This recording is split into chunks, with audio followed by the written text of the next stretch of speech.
പത്തനംതിട്ടയിൽ ലോഡ്ജിൽ യുവാവിനെ തൂങ്ങി മരിച്ച നിലയിൽ കണ്ടെത്തി. അടൂർ സ്വദേശി മുഹമ്മദ് സൂഫിയാനാണ് മരിച്ചത്. ഒപ്പമുണ്ടായിരുന്ന യുവതിയുമായുണ്ടായ തർക്കത്തെ തുടർന്ന് ജീവനൊടുക്കിയതെന്ന് സൂചന. പത്തനംതിട്ടയിൽ നിന്ന് ശ്രീരാജ് ബാബു ചേരുന്നുണ്ട്. ശ്രീരാജ്, എന്താണ് സംഭവിച്ചതെന്നാണ് മനസ്സിലാക്കുന്നത്? പോലീസ് നൽകുന്ന വിവരം എങ്ങനെയാണ്?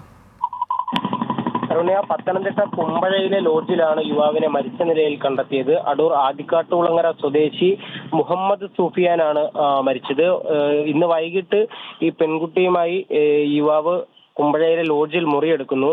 ശേഷം ഇരുവരും തമ്മിൽ വാക്കുതർക്കത്തിൽ ഏർപ്പെടുകയും പിന്നീട് പെൺകുട്ടി ശുചിമുറിയിൽ പോയ സമയത്ത് യുവാവ് ആത്മഹത്യ ചെയ്യുകയും ചെയ്തു എന്നാണ് പോലീസ് പ്രാഥമികമായി മനസ്സിലാക്കുന്നത്. നമുക്ക് ലഭിക്കുന്ന വിവരം, പോലീസിന്റെ ഭാഗത്തു നിന്നും ലഭിക്കുന്ന വിവരങ്ങൾ അങ്ങനെയാണ്. തുടർന്ന് ഈ പെൺകുട്ടി തന്നെയാണ് ബാത്റൂമിൽ നിന്നും തിരിച്ചിറങ്ങിയ ഘട്ടത്തിൽ ഈ മൃതദേഹം തൂങ്ങിയ നിലയിൽ യുവാവിനെ കാണുന്നത്. ഉടൻ തന്നെ ഹോട്ടൽ ജീവനക്കാരെയും മറ്റും പെൺകുട്ടി വിവരം അറിയിക്കുകയായിരുന്നു. തുടർന്ന് പോലീസ് എത്തിയപ്പോഴേക്കും തന്നെ ഈ യുവാവ് മരിച്ചിരുന്നു. അരുണ്യ, ശരി, പത്തനംതിട്ടയിലാണ് ലോഡ്ജിൽ യുവാവിനെ തൂങ്ങി മരിച്ച നിലയിൽ കണ്ടെത്തിയത്.